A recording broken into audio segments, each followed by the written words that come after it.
कहीं न कहीं माइनिंग के अफसरों का इसमें हाथ है, इसलिए अवैध खनन होता है और अवैध खनन माफिया जो है सक्रिय है। स्वर्गीय जो पूर्व प्रधानमंत्री स्वर्गीय इंदिरा गांधी जो आयरन लेडी के नाम से भी मशहूर है, उनकी एक प्रतिमा लगी हुई थी, जिसको कुछ लोगों द्वारा रात में तोड़कर वहाँ पर एक माता जी की मूर्ति स्थापित कर दी। अगर अध्यक्ष बन जाएंगे तो ये मावली के विधायक के दावेदार हो जाएंगे, लेकिन सत्य जीतेगा और झूठ हारेगा। देखो, वर्तमान में विधायक साहब के कार्य से हम संतुष्ट हैं, कोई दिक्कत नहीं है। और प्रधान के कार्यकाल से हम संतुष्ट नहीं हैं। क्या अतिक्रमण आप सिर्फ आपके विरोधियों के ही तोड़ते हैं या आपने कोई खास कार्यकर्ता है उनके भी? नमस्कार, द उदयपुर अपडेट्स के सभी दर्शकों को मैं हूं ओम पुरोहित और आज हम आए हैं मावली तहसील की एक ऐसी ग्राम पंचायत जिसे मावली तहसील की देवनगरी भी कहा जाता है। और यह ग्राम पंचायत खेमली से घासा रोड के बीच स्थित है, किनारे पे। यह ग्राम पंचायत पिछले कई समय से एक चर्चा का विषय रही है और चर्चा का विषय रहे हैं यहाँ के ग्राम प्रधान और जादूगर के नाम से मशहूर सरपंच कान सिंह राव। सरपंच कान सिंह राव का विवादों से पुराना नाता रहा है। 2015 से 2000 के बीच इनकी धर्मपत्नी सुमित्रा कान सिंह राव सरपंच रही और अभी वर्तमान में 2020 में जो चुनाव हुए उसमें ये सरपंच पद पर काबिज हुए। 2015 से 2000 के बीच जो चर्चा का विषय रही और ये जो विवादों से नाता रहा, उसमें कई घटनाएं हैं, जिसमें जैसे इनके ऊपर गोलीबारी होना, उसके बाद में अवैध खनन के खिलाफ जिस तरह से इन्होंने मुहिम चलाई थी वह एक खासी चर्चा का विषय रही। और उसी दरमियान इन्होंने ग्राम पंचायत में विभिन्न समाजों को जो पट्टे वितरण किए थे, आवंटन की थी ज़मीन और उस पर तोड़फोड़ हुई थी, जिसके बाद इनका समाजों के साथ में कलेक्ट्रेट के ऊपर प्रदर्शन करना आदि। अभी वर्तमान कार्यकाल में भी ये सरपंच संघर्ष समिति के मावली तहसील के अध्यक्ष बने थे, जिसके बाद 1 महीने के बाद इनको पुनः राजनीतिक कारणों से इस्तीफा देना पड़ा था। अभी कुछ दिनों पूर्व इस ग्राम पंचायत में संजय गांधी उद्यान में स्वर्गीय इंदिरा गांधी जो पूर्व प्रधानमंत्री थी आयरन लेडी के नाम से मशहूर, उनकी प्रतिमा को किन्हीं लोगों द्वारा तोड़ दिया गया था और उस जगह पर माता जी की मूर्ति स्थापित कर दी थी, जिसके बाद भी वो घटना खासी लोगों में एक चर्चा का विषय रही। आज हम उसी ग्राम पंचायत के जो सरपंच है कान सिंह राव, उनसे बात करेंगे और हर विषय पर उनसे हम जानेंगे कि आखिर वास्ता क्या है उनका। आइए जुड़े रहिए द उदयपुर अपडेट्स के साथ। तो अभी हम पहुंचे हैं सरपंच साहब कान सिंह जी राव के साथ में और इनसे पूरी विस्तृत से जानकारी लेंगे और इनसे पूरी बात करेंगे पूरे हालात के बारे में। तो सरपंच साहब, पहले तो नमस्कार। नमस्कार। सबसे पहले तो हम ये जानना चाहेंगे कि आपने राजनीति में कहाँ से कदम रखा और आप अपने राजनीतिक गुरु किसे मानते हैं? देखिए, सबसे पहले तो मैं ये जो अपडेट आप ले रहे हैं उससे पहले तो मैं मेरी जो मावली की जनता है और जो मैं ग्राम पंचायत की जनता है उन सभी को मैं दीपावली और धनतेरस की शुभकामनाएं देना चाहता हूँ और खुशहाली की कामना करना चाहूँगा कि ऐसा पर्व हमेशा आता रहे और क्षेत्रवासियों को खुशी का माहौल रहे। दूसरी बात जो आपने बताया कि राजनीतिक जीवन का कदम कहाँ से आपने स्टार्ट किया, तो देखिए एक्चुअली मैं छात्र राजनीति में भी था और तो धीरे धीरे 2009 के अंदर मैं ग्राम पंचायत के इस क्षेत्र में काम करने लगा। और एक्चुअल में क्या, राजनीतिक गुरु मेरा कोई है नहीं। एक्चुअल में मैंने स्वयं ने ये काम चालू किया और मेरा छेड़ से मेरा ये विचार था कि मैं जनता की सेवा करूं।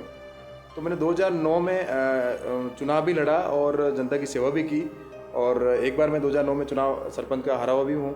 उसके बाद 2015 में मेरी पत्नी सरपंच रही और उसके बाद वापस कंटिन्यू मैं 2022-21 में चुनाव जो हुआ उसमें मैं सरपंच बना।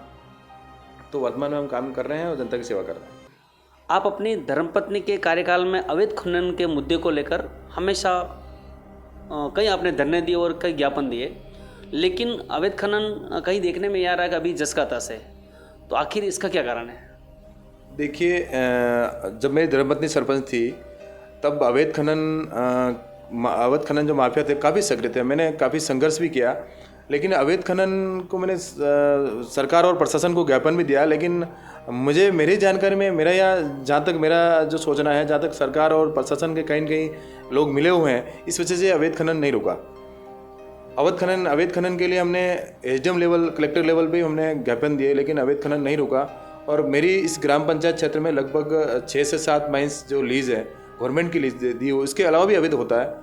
अभी वर्तमान में उस पर थोड़ा सा अंकुश लगा है, इतना ही नहीं जितना कि अवैध तो हो ही रहा है, लेकिन जहाँ तक मेरा मानना है कहीं न कहीं माइनिंग के अफसरों का इसमें हाथ है, इसलिए अवैध खनन होता है और अवैध खनन माफिया जो है सक्रिय है। आपकी धर्मपत्नी के कार्यकाल में आपने जो पंचायत में कुछ ज़मीन पड़ी हुई थी वो विभिन्न समाजों के लिए उस ज़मीन पर पट्टे आवंटन किए थे, जिसके बाद में वहाँ पर बोर्ड लगे थे और वहाँ पर कुछ तोड़फोड़ हुई थी, जिसके बाद आप समाज के विभिन्न लोगों के साथ घासा थाना भी गए थे और कलेक्ट्रेट भी गए थे। तो उसके बाद में आपने वहाँ धरना प्रदर्शन और ज्ञापन भी दिया था। तो वो पूरा मामला घटनाक्रम क्या था वो आप बताएं। देखिए, वो एक्चुअल में जो ग्राम पंचायत की आबादी भूमि पे हमने जो पट्टे दिए और विभिन्न समाजों को जो हमने मंदिर के जो लिए पट्टे आवंटन किए थे, उसमें घटना ये थी गांव के कुछ असामाजिक तत्व जिन्होंने उन मंदिरों को या नहीं चाहा या मंदिर नहीं बनना चाहिए और उनकी मन मर्जी से उन्होंने गांव के 5-50 लोग इकट्ठे होकर और मंदिर में तोड़फोड़ की थी। उसके विरोध में हम पूरा समाज के सभी लोग और मैं स्वयं जिला कलेक्टर में हमने धरना प्रदर्शन किया था और कलेक्टर साहब ने भी उस पूरे विषय पर संज्ञान भी लिया और जिन लोगों ने तोड़फोड़ की उनके खिलाफ कानूनी कार्रवाई भी हुई और वर्तमान में उसके ऊपर मुकदमा भी दर्ज हुआ और केस अभी वर्तमान में कार्यरत है, केस चल रहा है।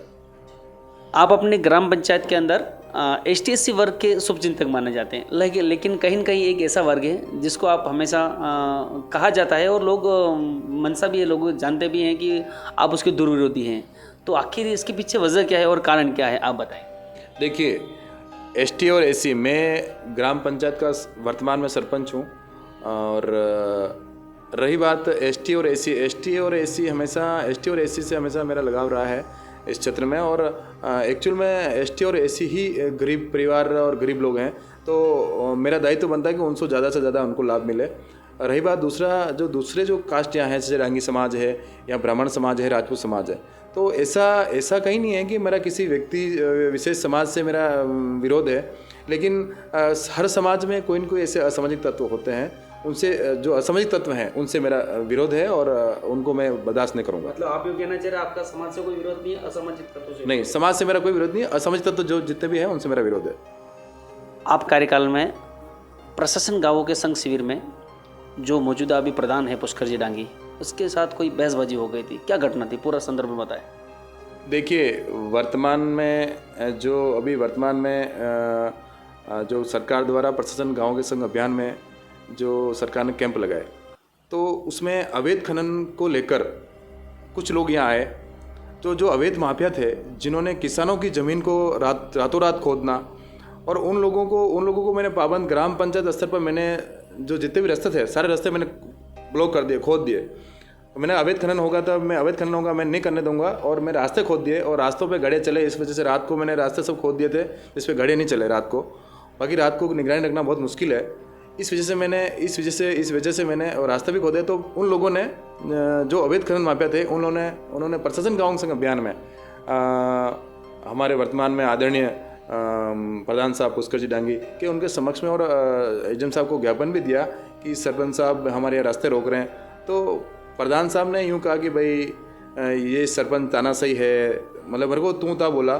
तो मैंने प्रधान साहब को मैंने आदरपूर्वक उनको ये बोला कि मैंने कहा प्रधान जी, आप प्रधान साहब हैं, आप मेरे को तू ना बोलें, मैं भी किसी ग्राम पंचायत का प्रधान हूँ, आप मुझे तू ना बोले। तो इसमें थोड़ी सी हमारी हल्की फुल्की बहस होगी। हालांकि ऐसा कोई विषय इतना बड़ा बना नहीं, लेकिन वो थोड़े से वो नाराज़ भी थे और मैं भी नाराज़ था कि इस तरह से नहीं होना चाहिए। और अवैध खनन के ऊपर मैंने मुद्दा उठाया था और अवैध खनन जो जितने भी लोग हैं वो प्रधान साहब के साथ थे।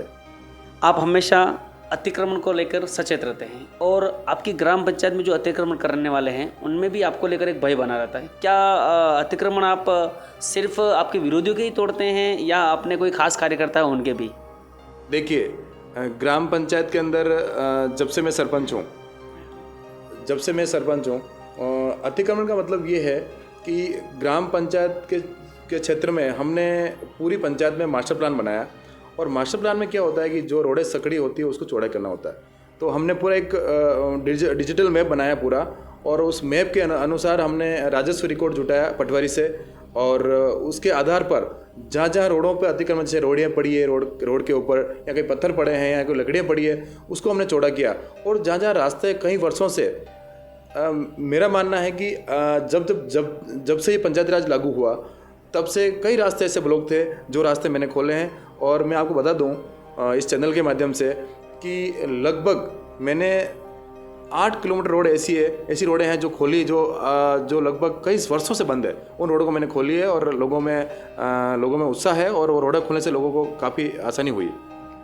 कुछ दिनों पूर्व आपकी ग्राम पंचायत में जो संजय गांधी उद्यान है, वहाँ पर स्वर्गीय जो पूर्व प्रधानमंत्री स्वर्गीय इंदिरा गांधी, जो आयरन लेडी के नाम से भी मशहूर है, उनकी एक प्रतिमा लगी हुई थी, जिसको कुछ लोगों द्वारा रात में तोड़कर वहाँ पर एक माताजी की मूर्ति स्थापित कर दी, जिसके बाद लोगों का कहीं कहना भी था कि उसमें सरपंच कान सिंह राव का हाथ है। तो वास्तव में क्या है घटना?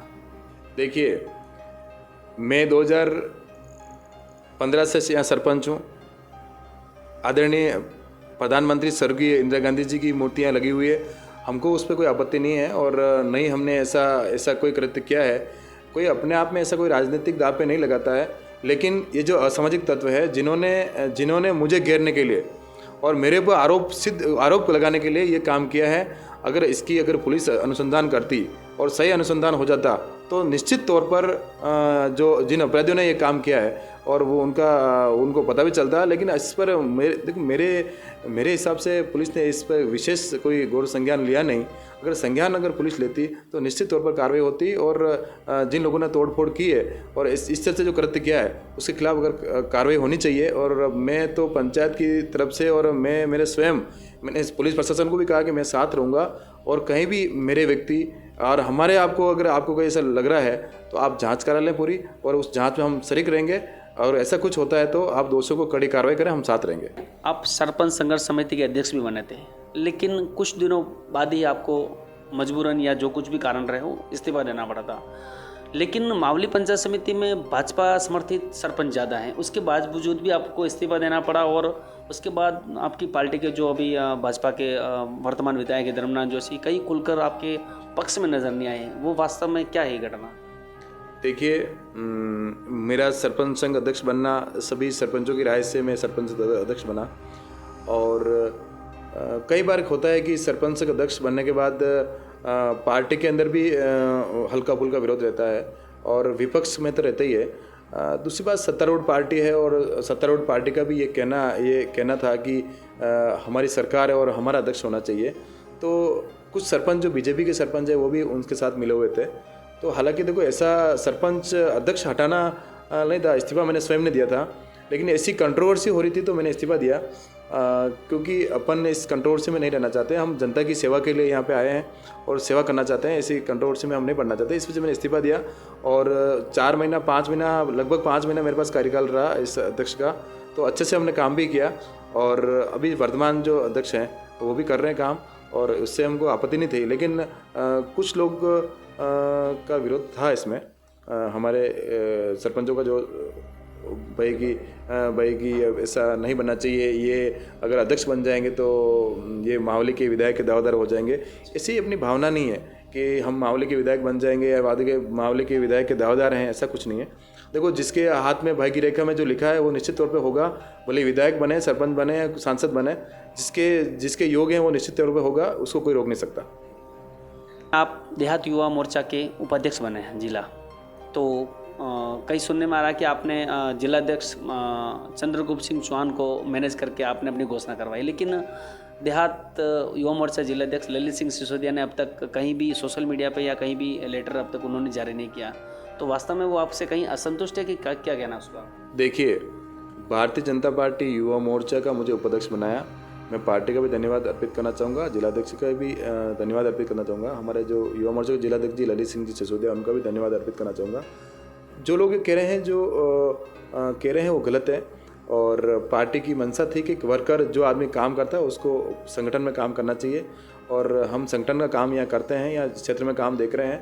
पार्टी को पता है कि हम किस तरह से यहाँ काम करते हैं, इस वजह से उन्होंने हमको संगठन में, एक्चुअली क्या है कि मैं अभी वर्तमान सरपंच हूँ, मेरे पास समय नहीं होने के बाद भी उन्होंने अध्यक्ष जी, जिलाध्यक्ष महोदय ने और हमारे युवा मोर्चा जिलाध्यक्ष ने कहा कि सरपंच साहब आपको इस क्षेत्र में काम देखना है और हम आपको इसे पद दे रहे हैं। तो फिर हमने कहा कि मैंने कहा हमारे पास समय नहीं है, तो मैंने कहा कि कोई बात नहीं, आपके पास समय नहीं तो भी आपको एक अध्यक्ष बना रहे हैं, एक बार उपाध्यक्ष बना रहे हैं, तो आपको एक काम करना है। नहीं, युवा मोर्चा जिलाध्यक्ष ने अब तक इसकी घोषणा लेटर कोई जारी नहीं किया और अब तक कहीं सोशल मीडिया पे भी उन्होंने कोई पोस्ट डाली, क्या कर रहा है?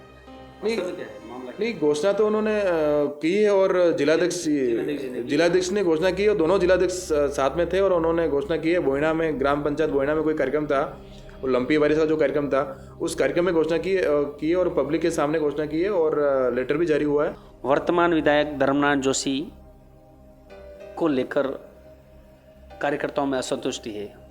कहना उनका ये है कि बाहरी होने की वजह से वो उनको समय नहीं दे पा रहे, ना ही उनको कहीं मिलने का कोई ठिकाना मिल पा रहा है। तो क्या है वास्तव में, बताएं।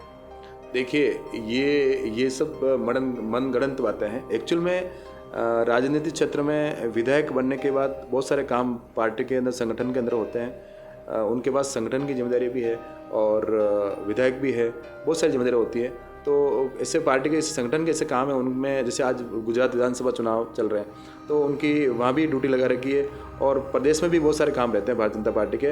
तो कहीं के वरिष्ठ नेता हैं धर्मनाथ जी, एक्चुअल में भारतीय जनता पार्टी के वरिष्ठ नेता है, तो उनके कहीं के ऐसे पार्टी में काम रहते हैं, समय नहीं मिल पाता है। और बाकी रही बात जो कार्यकर्ता की, जो आप बात बता रहे हैं कि कार्यकर्ता असंतुष्ट हैं क्षेत्र में, उनको मिलने का कोई ठिकाना नहीं मिल रहा, मतलब उनका कोई, लोगों का यूँ कहना है कार्यकर्ताओं का, भाई कोई ठिकाना जाए तो जाएगा। नहीं, ऐसा नहीं है। देखो, उन्होंने कार्यकर्ताओं से मिलने के लिए उन्होंने मावली में ऑफिस भी लगा रखा है और वो कार्यकर्ताओं से मिलते भी हैं, समय भी देते हैं और सोशल मीडिया पे डालते भी हैं कि मैं इस फली तारीख को मैं यहाँ बैठूंगा, और कार्यकर्ता मिलते हैं। जो उनके अगर कोई विरोधी है तो वो हो सकता है वो बोलते हों, ऐसी कोई कंप्लेंट है नहीं। और रही बात असंतुष्ट की बात, जहाँ एक्चुअली में सरकार कांग्रेस की है, जिस तरह से काम होना चाहिए भारतीय जनता पार्टी के राज्य में, जैसे वसुंधरा जी की सरकार थी और जिस तरह से काम हुआ इस क्षेत्र में जब दलीचंद जी विधायक थे, और अभी सरकार कांग्रेस की सरकार यही चाहती है कि इनको बजट कम मिले और क्षेत्र में काम नहीं हो। तो अब वर्तमान विधायक की कार्यशैली से कितने संतुष्ट हैं? देखो, वर्तमान में विधायक साहब की कार्यशैली से हम संतुष्ट हैं, कोई दिक्कत नहीं है। और प्रधान की कार्यशैली से हम संतुष्ट नहीं है। अच्छा, कारण क्या है? कारण ये है कि वर्तमान में प्रधान पंचायत समिति जैसे पुष्करलाल जी डांगी जो प्रधान है, वो हमारे आदरणीय हैं और सम्मानीय है, लेकिन वो व्यवस्था से बात करते हैं, व्यवस्था रखते हैं। हालांकि उन्होंने भी मेरी ग्राम पंचायत में मेरे कहने से, मैंने तो उनसे काम मांगा भी नहीं है और मेरे कहने से वो काम देते भी नहीं है।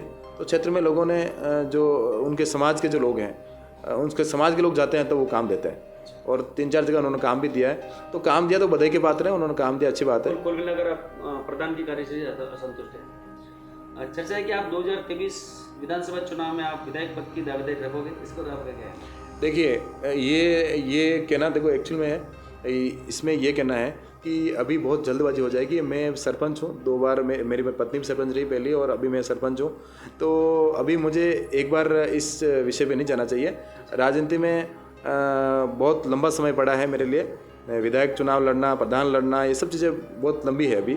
और रही बात जो विधायक की जो रेस में, जो मामले में बहुत सारे लोग अभी हैं हमारी पार्टी में, वो मेहनत कर रहे हैं और जिसको भी अगर टिकट मिलता है, भारतीय जनता पार्टी जिसको भी टिकट देगी और जिसको कमल का फूल मिलेगा, निश्चित तौर पर भारतीय जनता पार्टी का जो कैंडिडेट आएगा और प्रधानमंत्री जी नरेंद्र जी मोदी के नेतृत्व में हम काम करेंगे और उसको जिताएंगे। तो कुल मिलाकर आप दावेदारी 2023 में नहीं रखने वाले हो, आप अभी तक प्रयासरत हो और अभी इस ग्राम पंचायत में सेवा देते रहोगे? देखिए, एक्चुअल में अभी दावेदारी का मतलब तो ये है कि अभी हम फील्ड में हैं, हम छोटे लेवल पे चुनाव लड़ रहे हैं, पंचायत में काम कर रहे हैं, लोग संतुष्ट हो जाए।